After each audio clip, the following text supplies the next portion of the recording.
Okay, back here now, getting ready to mix my batch,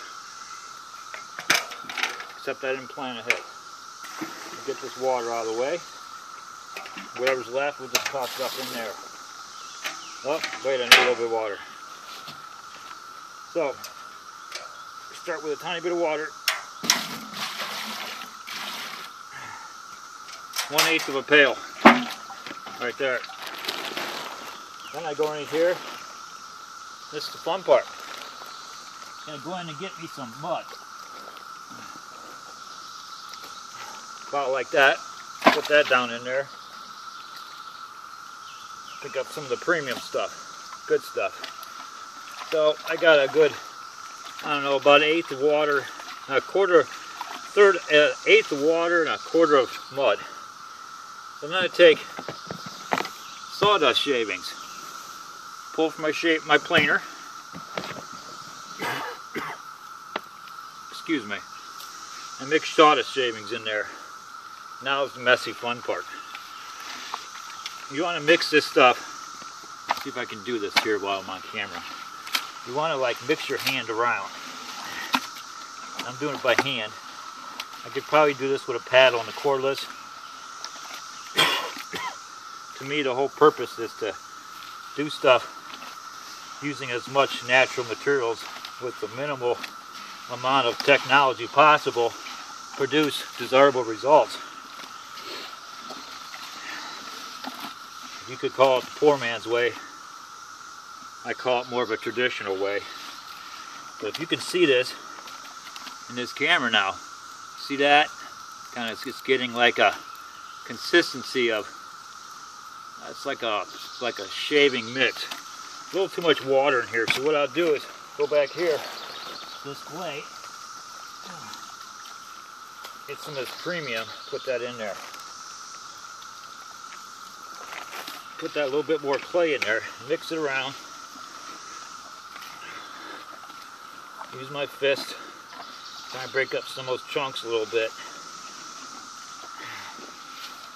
Still too goopy, put some more shavings in. Mix that around in there. That's what we want.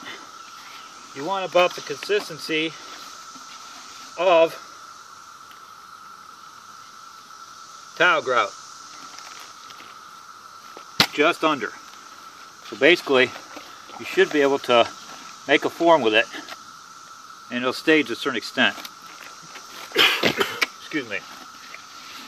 So now it's good and mixed up. It's a little bit soupy. Tiny bit more here.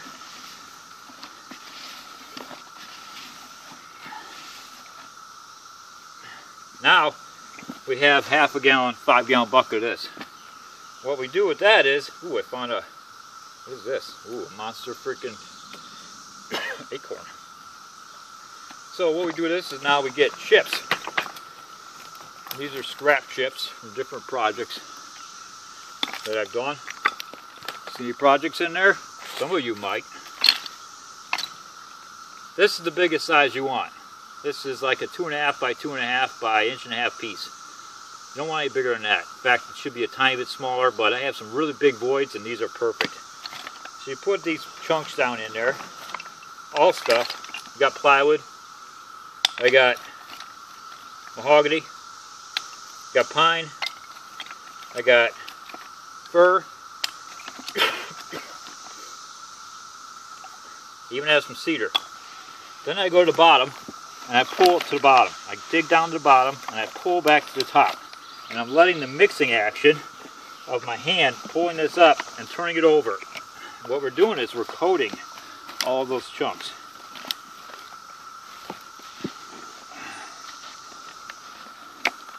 To coat these chunks up, and now you see how the chunks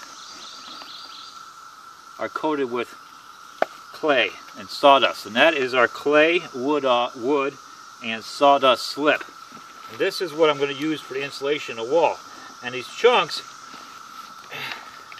create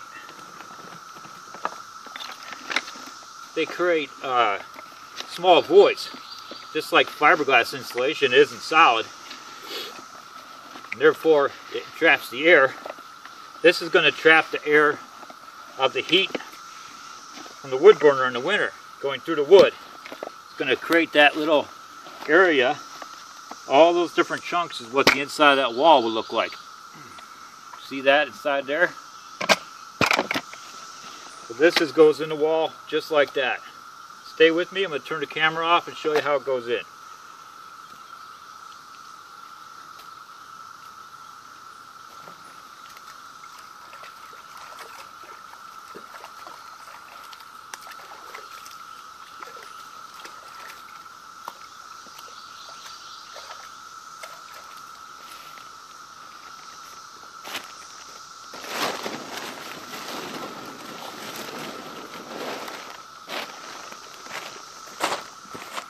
Okay, so here we are inside. Did this yesterday right here. All this, that's 8 feet. Now we're going to work on this.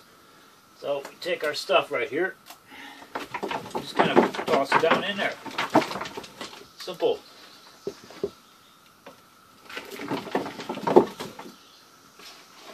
Takes about 3 5-gallon buckets of this. Full 5 gallons. I only got half a bucket at this time, so it's 6 strips to do about 2 foot by 3 foot.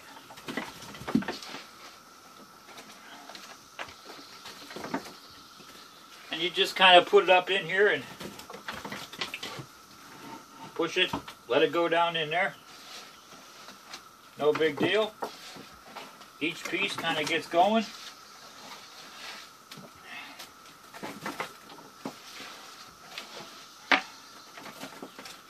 And it sure is nasty. Let me tell you, it's nasty work. But the benefit to this is I'm going to get an R13 value of insulation that's insect free. That is mouse free, rodent free, snake free. And that is exciting to me, so I'm well worth the freaking effort. Nobody wants to listen to a mouse creep around at nighttime. So my place is going to be mouse free because I'm doing the job it takes to be mouse free. Anyway, that's it right there. Time to go mix another pail. Thanks for watching the simple mix. And you don't get it on the first mix. After the third or fourth pail, you pretty much got it figured out. It works. It's easy. It's no big deal. Yeah, it takes time. Yeah, it takes labor. But you know what? Nothing wrong with working out and enjoying yourself. And insulate this place. It'll be dried. Right now, it's Memorial Day weekend. It will be dried about 3 months. As long as the humidity doesn't get too high and it gets hot, it should be about 3 months. But I'm not in a big hurry. I just want to get this section done here because I got a set of steps going in here, and this would be hard to get to after that point. So I got the front done. It sets up pretty quick. It sets up, it dries. It should be dried by August. Now the next one will be additional. It should be 3 months per. It's a month per foot per 6 inches.